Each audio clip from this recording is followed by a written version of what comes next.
भगवद्गीता अध्याय पहिला श्लोक 12 आणि 13. श्लोक क्रमांक 12 आणि 13मधून दुर्योधनाचा आणि आचार्य द्रोणांचा संवाद संपल्यानंतर कौरवांच्या सेनेवरील त्याचा परिणाम दिसतो. दुर्योधनाने केलेल्या पितामहांच्या श्रेष्ठत्वाच्या गौरवाने प्रभावित होऊन आणि त्यांच्यावरील प्रेमापोटी त्यांनी आपला शंख वाजवून आपल्या बाजूने युद्धाची तयारी जणू घोषित केली. श्लोक क्रमांक 12.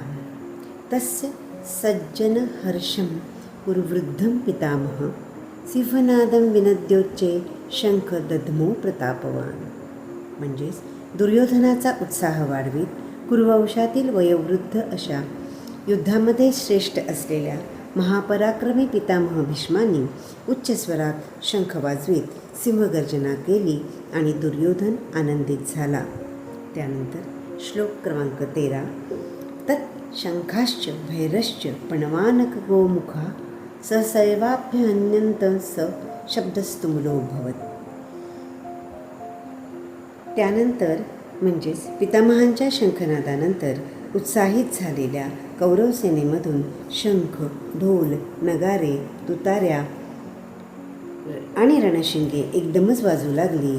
त्यांचा एकत्रित असा अत्यंत भयंकर आवाज येऊ लागला.